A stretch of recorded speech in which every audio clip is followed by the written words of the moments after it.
Ahsanallahu alaykum. Swala 7 linahusiana na sheria za aliyefiliwa na mume. Auliza, mwanamke aliyefiliwa na mume na anayefanya kazi katika idara ya serikali, je, sheria inamruhusu kuendelea na kazi yake au kuna masharti maalum? Asli ya mwanamke aliyefiliwa na mumewe, asli ya hukumu ni kwamba anatakiwa kubaki katika nyumba ya yule mume aliyemuondokea akiwa katika ndoa yake. Hii ndio hukumu ya asli. Kwa hivyo lazima kwanza tuelewe hukumu ya asli kabla hatujaelezea masala mengine. Kwa hivyo hukumu ya asli katika masala haya ni kwa mwanamke wa Kiislamu aliyefiliwa na mumewe anatakiwa kubaki katika nyumba ya mume aliyemuondokea na aliyemkelia eda au aliyemketia eda ila an yablugha alkitabu ajala, yani mpaka amalize eda yake. Hii ndio hukumu ya asli. Sasa ikitokea kwamba kuna haja au dharura ya mwanamke huyu kutoka, na mojawapo wa dharura ya ambayo au haja ambayo inamruhusu mwanamke kutoka ni kazi.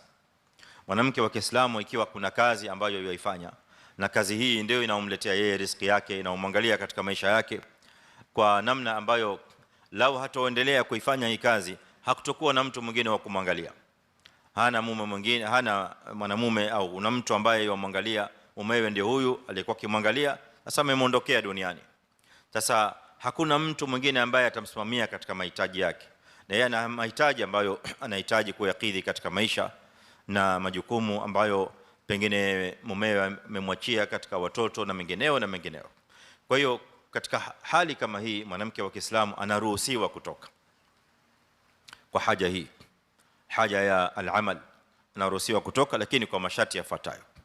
Sharti la kwanza, an tatajannaba zina, kul anwa'i zina, anatakiwa kuepukana na kila aina ya zina. Zina ni mapambo, mapambo ambayo yanakuwa katika libas, mapambo ya nguo, haruhusiwi kuvaa nguo yoyote ya mapambo, au mapambo ya huli, mapambo ya kubandika kama vile dhahabu, pete, mkufu, bangili na mengineo, na kadhalika mapambo ya tib. Mapambo ya tib ni mapambo ya manukato na mengineo na mapoda na mengineo. Haya yote anatakiwa ajiepushe nayo kwa jumla, jumlatan wa tafsilan, kwa sababu yupo katika hali au katika wakati na hali ya idda ya wafa ambayo ndani yake kuna ibada ya al-ihdad kama tulivyoeleza katika tafsiri.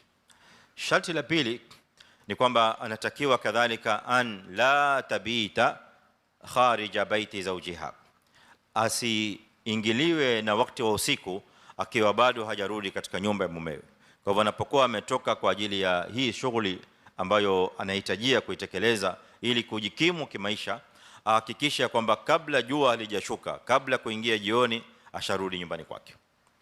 Lau kama kazi ile ni kazi ambayo inampeleka paka mida ya jioni na kupita magharibi, la yajuz. Kwa hivyo lazima wakati wa mabit unaanza wakati al-maghrib, kabla jua halijaanguka awe amerudi nyumbani ili kuendelea na ibada yake ya idda na kadhalika ihdad ya mumewe.